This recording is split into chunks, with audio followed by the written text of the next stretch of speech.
What up? It's Matt coming to you from the Costco parking lot where I'm about to run some errands, but I am recording this because I just noticed something wrong with the GT500 steering wheel I recently installed on my 2014 Mustang. Let me show you.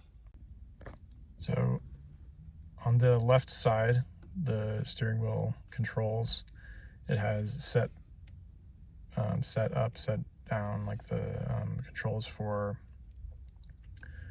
cruise control, the on and off, and then there's a resume button. But on the GT steering wheel, this button should say info on one side and resume on the other. But on this, it's just one button. It only has one functionality. And the info button that I had previously is what allowed me to skip between like trip A, trip B, and like fuel economy stuff on my dash. So I just sent an email to LMR. And actually, I think I said in my last video, I got it from American Muscle, but I actually ordered it from Late Model Restoration. So I just sent them an email to confirm that they actually sent me the right part, because I'm wondering if maybe this steering wheel is for like a 2011 or 2012 GT. But hopefully I'll hear something back and figure out what I can do. The thing that sucks is that I'll probably have to get another bolt to, if they end up replacing the steering wheel, I'll have to get another bolt, or even if they don't end up replacing the steering wheel, if I put the stock one back in, I'll have to get another bolt when I do the installation. So that's kind of annoying, but that's why you should always look at the parts before you install them. Genius move on my part.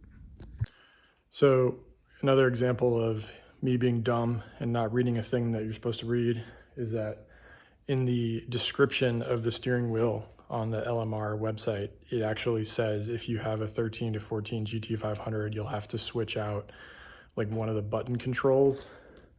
So I'm gonna try to figure out and see if I can do that without actually removing the steering wheel that I added to the car already. But again, lesson learned. I even wrote back to the LMR, like email, whatever. I was like, hey, I just realized that I didn't read the actual instructions and I'm an idiot. So yeah, I'm gonna go ahead and try and do the thing that you said I should do before I even reached out. Good times. So I took the wiring harness and the correct button out of my OEM steering wheel. I'm gonna see if I can do this without having to remove the steering wheel bolt. I was able to get the the bracket for the harness and the harness itself out of the steering wheel, and it didn't seem like anything had to come from the back. And it took me a while, but I got this piece out, and then I took the button assembly out. My biggest concern at this point is when I get the horn or the airbag and horn out, is getting this button out of this side, just because this is such a pain to work with. But hopefully I can just do what I did before: disconnect the battery, remove the airbag and horn, disconnect the old wiring harness and the new wiring harness and put the old one back in, so that I can have all the functionality of the buttons for my OEM steering wheel. One thing that's a little confusing is that, and this makes me feel a little bit less dumb, is that in the product description on LMR's website, it says that if you have a 2014 GT base model, that the steering wheel is just a direct like switch. But it seems like my GT, even though it, as far as I know, is a base model, it does have this extra button, and the controls for the cruise control are slightly different than what they provided. So I mean, obviously the smarter thing would have been just to do this swap before I put the steering wheel in, but I'm hoping I can just get it fixed while the steering wheel is still in the car.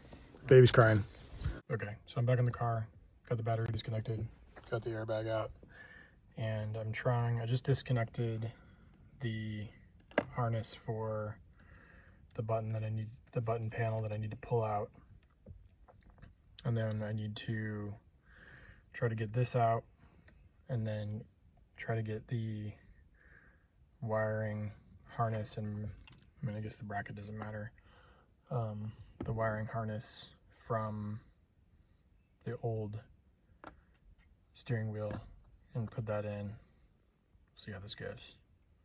Okay, so that wasn't too bad so far. So for the ground wire, you're gonna use a, if I can find my screwdriver, I think it's a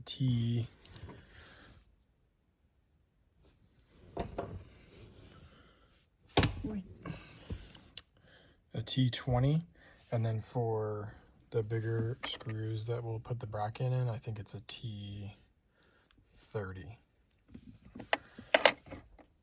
So I basically I did the same thing that I did on the wheel that was outside of the car, and I just removed this panel and I put the old control back in.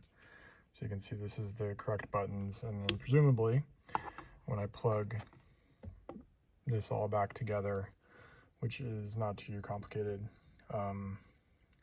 then hopefully I'll have all the functionality that I had before and the Alcantara of the new steering wheel. So yeah,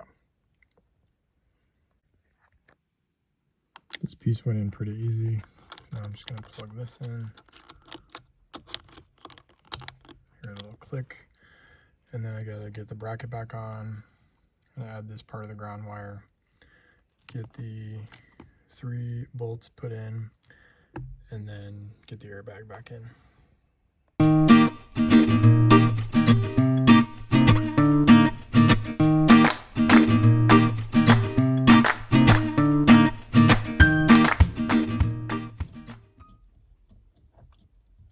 I took a picture of the inside of the steering wheel with everything how it was supposed to be, just to have as a reference. If you're the type of person who is constantly second guessing your short-term memory, or you don't have the best short-term memory, I always got to have references and instructions. So yeah.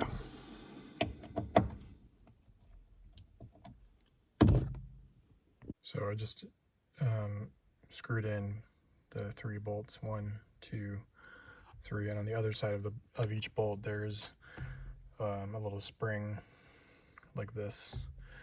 You can kind of see it on the bracket, and then this there goes another spring. This little piece is where the other side of the ground goes that you're not screwing in. Okay, got the correct buttons on, and got the horn and airbag back in. So now we just got to reconnect the battery and make sure that the info reset, cruise control, all that is working as it should. Okay, let's see if the buttons work.